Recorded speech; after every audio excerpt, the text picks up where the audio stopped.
दोस्तों नमस्कार। मैं शत्रुघ्न मिश्रा। क्राइम की दुनिया में एक बार फिर आप सभी दोस्तों का हार्दिक स्वागत। हाजिर हूँ एक नई सच्ची घटना, सच्ची कहानी के साथ। तो सीधे कहानी का रुख करते हैं। कहानी है भारत के जाने माने उद्योगपति रतन टाटा की।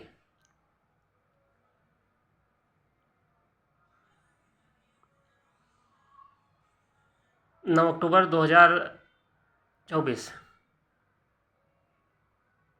को मुंबई के बीच कैंडी हॉस्पिटल में रतन टाटा जी का 86 वर्ष की आयु में निधन हो गया। ये पूरे देश के लिए एक अपूरणीय क्षति। रतन टाटा देश का क्या दुनिया में जाना माना नाम। इनके पिता का नाम जमशेद टाटा। टाटा ग्रुप की शुरुआत होती है जमशेद टाटा से। जमशेद टाटा जमशेदपुर बिहार से इसका जुड़ा हुआ था। पहले इसके कारोबार टाटा ग्रुप बिहार से जमशेदपुर से स्टार्ट किया गया। जमशेद जी के दो बेटे थे, रतन और स्वराजी। रतन की शादी होती है, कुछ समय बाद इनके मौत हो जाती है। तो रतन की वाइफ चर्च से एक बच्चे को गोद लेती हैं, पारसी बच्चे को गोद अडाप्ट करती हैं। ये अडाप्ट किए हुए बच्चे का नाम ही नवल टाटा था। और इनके फादर ने दूसरी शादी की थी, दूसरी बीवी के बेटे का नाम जिमी टाटा। इनका 160 अरब डॉलर का कारोबार, मतलब लगभग भारतीय मुद्रा में इसको गिनती काउंटिंग करें तो लगभग 3800 करोड़। टाटा ग्रुप में बाकायदा एक चुनाव होता है कि किसको वारिस बनाया जाएगा। जमशेद जी टाटा निर्णय करते हैं कि कई लोग थे इसमें किसको अगला चेयरमैन नियुक्त किया जाएगा। तो कई बार इनकी शुरुआत होती है। उस समय कंपनी थी निल्को। निल्को कंपनी के डायरेक्टर से, कंपनी घाटे में चल रही थी।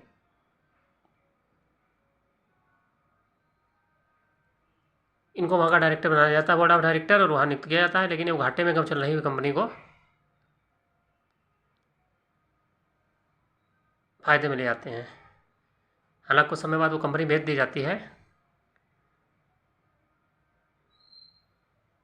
फिर इनको दूसरी कंपनी का डायरेक्टर नियुक्त किया जाता है, इम्प्रेस मिल्क कपड़ा मिल था, ये भी घाटे में चल रही थी।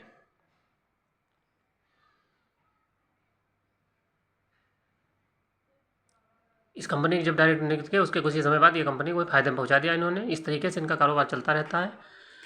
और जीआरडी टाटा ने 1991 में रतन टाटा को चेयरमैन घोषित कर दिया। इसके बाद ऑटोमोबाइल में टाटा ग्रुप उतरता है। उसके बाद टाटा नैनो, इंडिका, सफारी, बड़े से छोटा से लेकर बड़ा वाहन। और टाटा ग्रुप में टाटा टी, बड़े बड़े होटल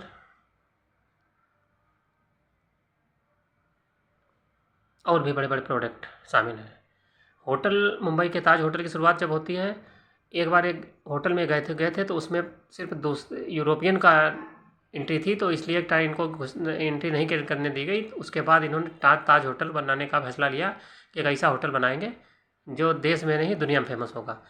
उसके बाद मुंबई में ताज होटल का निर्माण किया जाता है।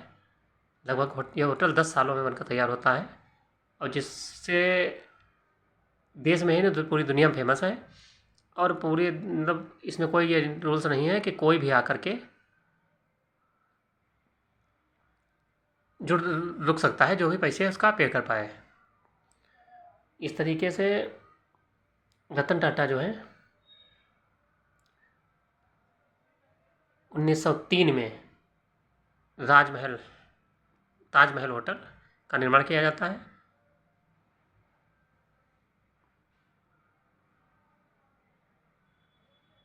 फोर्ड कंपनी के डायरेक्टर ने एक बार इनको उपहास हंसी करके कहा था कि तुम गाड़ी कंपनी में उतरते हो जब कोई तजुर्बा नहीं है तो क्यों इसमें उतर आए। लेकिन टाटा ग्रुप उस समय तो रतन टाटा जी ने कुछ नहीं कहा, लेकिन बाद में फोर्ड कंपनी घाटे में चली गई तो ये डायरेक्टर को बुला के और उनसे कहते हैं कि हम तुम्हारी कंपनी को हेल्प करेंगे और ख़रीदेंगे। ये उनके लिए नई चीज़ थी, क्योंकि जिसने इंसान ने उसकी बेइज्जती की थी उन्हीं की वो मदद करने के लिए तैयार हो गए थे। तो ये मिसाल थी रतन टाटा के स्वाभाविक व्यवहार की। रतन टाटा पढ़ाई के दौरान एक लड़की से इनका प्रेम, अंग्रेज़ लड़की से लव अफेयर था।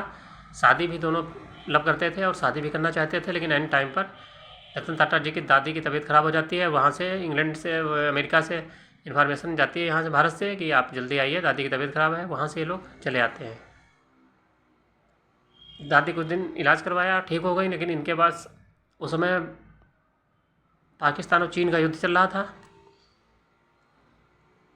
इनको वहाँ वापस जाने का समय नहीं मिलता है और ये अपने काम में व्यस्त हो जाते हैं। इसी दौरान उस लड़की की शादी हो जाती है। फिर रतन टाटा जी एकदम भयानक फैसला लेते हैं कि अब हम शादी ही नहीं करेंगे, और ये शादी ना करने का निर्णय लेते हैं।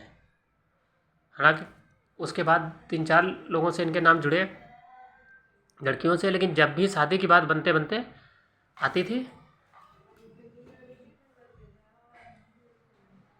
एंड टाइम पर कोई न कोई अड़चन आ जाती थी, इसलिए रतन टाटा जी की शादी नहीं हो पाई। उनके दूसरे भाई जो थे उन्होंने भी शादी नहीं की थी। तो जब शादी नहीं हुई तो इनका वारिस के लिए भी, इसके पहले शादी कुछ समय बाद फिल्मी दुनिया के एक फिल्मी स्टार जिमी गरेवाल से इनका नाम जोड़ा गया।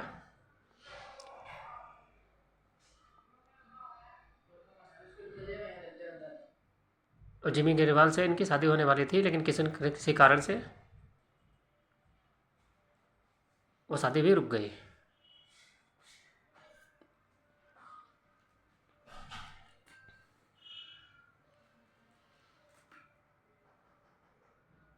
रतन टाटा जी का टाटा ग्रुप जो है लगभग अपनी 80% जो इनकम है इसको गरीबों की हेल्प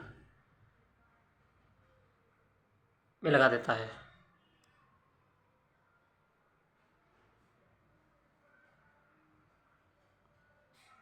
एक बार इनके टाटा ग्रुप के कारखाने में कपड़ा मिल था, उसमें लेबरों के हड़ताल कर दी गई और कुछ अराजक तत्व जो थे क्रिमिनल वो उस पर यूनियन पे कब्जा करना चाहते थे। रतन टाटा खुद वहाँ पहुँचते हैं, पुलिस से संपर्क करते हैं, पुलिस नहीं हेल्प कर रही थी। इसके बाद इन्होंने काफ़ी वहाँ पर रुक गए जब तक इनका समस्या का समाधान नहीं कर दिया। इन्होंने कहा अगर हमने एक बार झुक गए हम क्रिमिनल लोगों के आगे तो ये हमारे जितने ग्रुप हैं उनके यूनियन पे कब्जा करेंगे। इस तरह से बड़े निर्भीक और बिल्कुल सौम्य तरीके से इन्होंने अपनी ज़िंदगी व्यतीत की। और इनका अगला वारिस इनके सौतेरे भाई की बेटियां,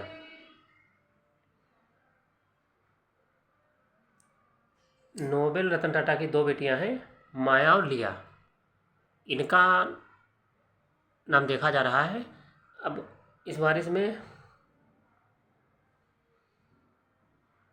नोबेल रतन टाटा, माया या लिया, ये पति बेटी जो हैं, इन 3 में से एक का नाम नियुक्त किया जाएगा। और इस नियुक्ति में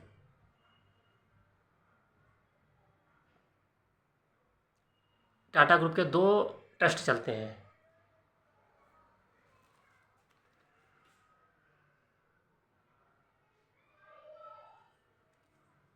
सर जोराबी ट्रस्ट और रतन टाटा ट्रस्ट। इन ग्रुप के मेंबर के द्वारा टाटा ग्रुप के चेयरमैन का चुनाव होता है। अब इस रतन टाटा जी की वारिस कौन बनेगा ये आने वाले समय में ट्रस्ट के द्वारा निर्णय किया जाएगा। फिलहाल रतन टाटा जी अपने पीछे अरबों का कारोबार, जिसमें टाटा मोटर्स, टाटा टी, मुंबई का ताज होटल और बड़े से बड़े कारोबार शामिल हैं। 3800 करोड़ का इनका कारोबार है। कुछ समय बाद इनका अगला वारिस कौन होगा, ये ट्रस्ट के द्वारा क्लियर किया जाएगा।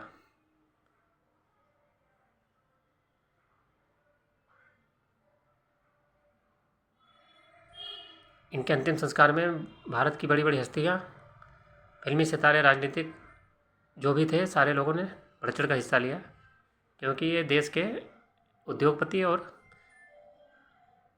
अनमोल रत्न थे।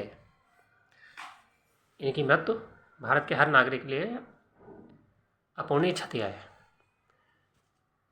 तो ये थी कहानी रतन टाटा जी की। दोस्तों, ऐसे कहानी कैसी लगी बताइएगा। वीडियो को लाइक और शेयर करना ना भूलें। धन्यवाद।